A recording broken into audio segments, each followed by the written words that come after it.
Hello, as you can see I've got two absolutely similar boxes, and that doesn't mean that I decided to buy yet another E1DA.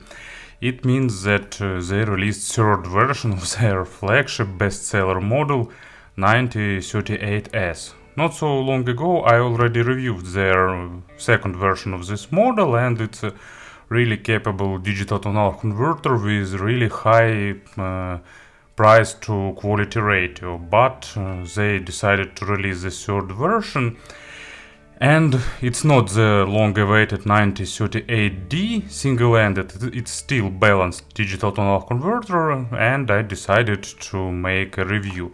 Changes are not big, but it's a really good value for the audiophiles who are limited in budget, so I think that yet another review will be useful. Of course, I will highlight some differences, but consider it also as a fresh and new review. So I will try to do some parallels, but not just highlight the difference. But of course, everything starts with difference, and in terms of package and in terms of price, they are absolutely the same. I think it would be nice touch from their side to add some label on the box to highlight the version's difference. But there is not much sense in it because they changed the design a little bit. So, as you can see, accessory set is absolutely limited. You can get just a regular USB cable. Some sellers added, others not, or some other sellers charge a few additional dollars for it, but if you already have one, you can save. So as you can see, there is a difference in finish. Third version is black and probably it looks a bit better. Also there is a difference in the captions. Here it's laser engraved and here is a silk print. But besides that, difference isn't big, so they made captions a little bit smaller. I think it's a good move from their side. Inside of this tiny device is, you guess, 9038 Saber chip, but here they've changed the USB bridge chip that is responsible for the USB audio. It allows them to introduce the new version, USB audio second version, and also it means high resolution up to DSD 256, and PCM it supports 384 by 24 bits or even 32, don't remember the exact figure, but it's not important now.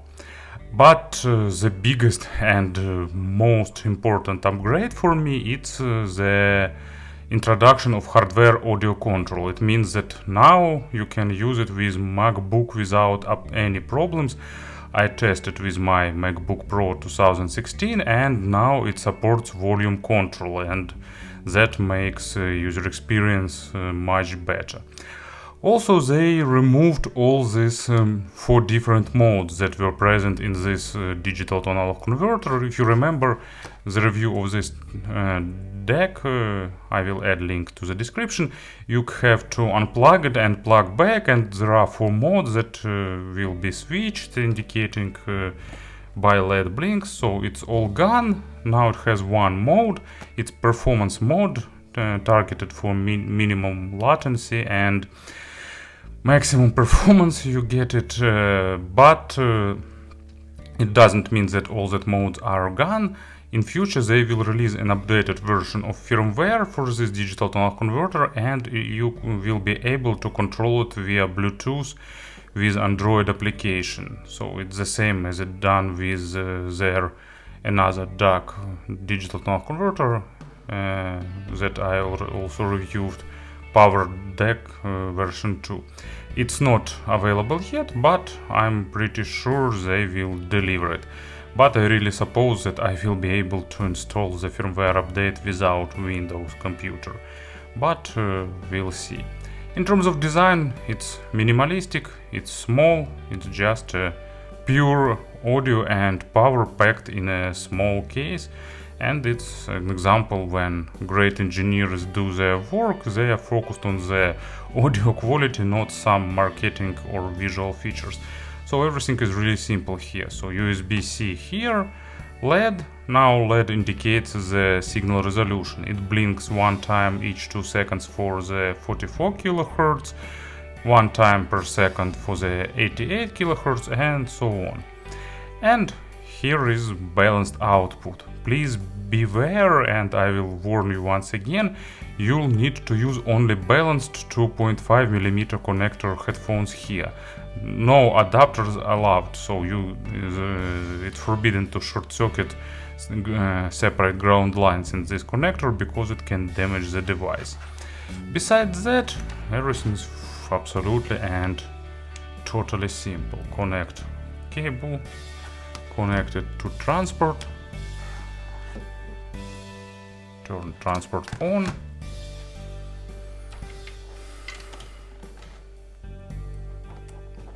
plug the headphones.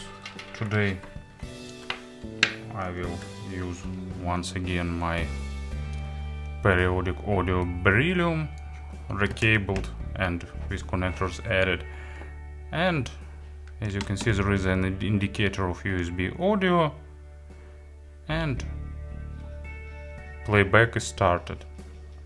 When you first will try it, just keep the volume at the lowest level because it's a really powerful device, so that means that high levels of volume can be reached really fast, so beware. And yet another improvement worth mentioning here is that they improved the EMI shielding, and it means that you will have less cracking and rattling sounds with smartphones, especially with LTE ones.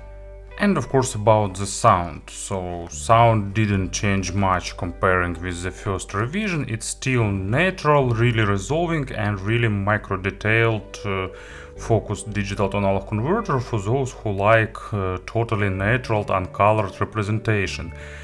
From one hand, of course, it's a plus, from another hand it has a few drawbacks, but anyway. And also keep in mind, if you'd like to use, for example, HIDIS AP80 like I did in this video as a transport, you will have issues with volume controls because HIDIS doesn't support hardware volume control for the external digital to analog converter, and that means that it works at full power, and when volume is at level 6 it's okay, and 7 is loud and 8 is too loud. And what will happen if I turn it above, I don't know, above 10, probably I will be deafened. There won't be issues with Android based transports because Android players, there are players for Android that supports USB audio control. I probably need to check it with USB Audio Player Pro, but I'm pretty sure that it should work. But if I'm not 100% confident here, so just be aware of excessive level of volumes. And it's really powerful, well, I already said, and actually there is even label on the box and explaining that. Anyway, let's go back. So low frequencies are tight, natural, a bit on the faster side with really good depths, and actually it's a really good digital analog converter to push a lot of bass out of your headphones if they support it, because it's absolutely not colored, it's not adding any gram of weight, it's just driving the bass that is present in the record, and it drives your headphones to the level when they will represent it as is at maximum level. Good depth, good resolution, no coloration. Probably some people who used to more weighty sources that adding some additional mass to the low frequencies will miss that, but it's not an issue because it's designed for those who'd like to get total most natural source and then get the sound colored by the headphones the way you like it. And bass is fast, and it means that it's pretty universal. It's okay with electronic music, just get basic headphones and you're done. And it's good with real or acoustic instruments to represent all that nuances and textures at the low frequencies. Pretty universal thing. And as an example, I've got Daft Punk, Random Access Memories, and it's Giorgio by Moroder, but actually I could select any single track at this album. Nice bass line, good acoustic part, and really good three-dimensional staging that this digital tonal converter represents with all glory, without any issues and problems. Mids are also done in natural way. It's a bit focused on the micro detalization, and that means that you'll have to find a good sounding records, because if there is some issues with records, if something is not mastered perfectly, this digital tonal converter will play it as is. It won't fix anything by adding emotions or by adding macro dynamics or by adding some weight. No, what is present in record, it will play as is. You know, it's like absolutely precise, natural surgical knife or scalpel. It's just cutting the music and represent it in a tiny little slices. It's good for those who like to enjoy every single nuance. But of course, if you don't like absolutely monitoring representation, also you can fix it by selecting some colored and fun sounding earphones or headphones, for example, Beryllium. And as an example for the mid frequencies, and forgot also to mention, of course, imaginary stage is above average in width and in depth, not the most spacious, but pretty good. And as an example for the mid frequencies, I've got David Gilmour, Girl in the Yellow Dress, really good cabaret style track with a lot of nuances in record, really rich, really saturated, pretty audiophilic in its nature, and this digital tonal converter plays it in really enjoyable style, just dipping you into this atmosphere. And treble is really well extended, absolutely no rollback, and really good resolution, bit added energy in the treble area, but still typical for the natural sources, good attacks and decays. Layering is probably lacking a bit of richness, but it's just because of its natural tuning. And of course, it's not the device for those who like recessed treble or some way softened representation. And as an example, one of the best female vocals in my collection, it's Leïla Martel, Left Alone. Good, overtone saturated, well recorded female vocal, really rich, really emotional, and this digital tonal converter really plays really well with it. So to summarize once again everything, it's a natural digital tonal converter for those who like natural monitoring signature.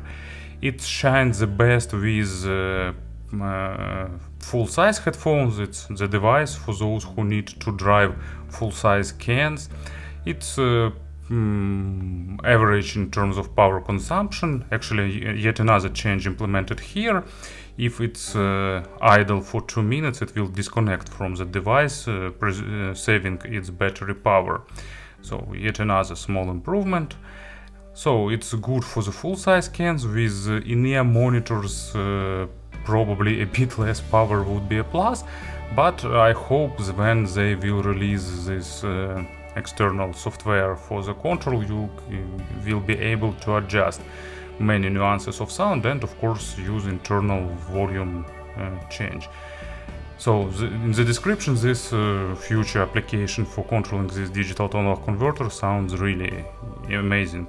We will be able to tweak filters and many other nuances.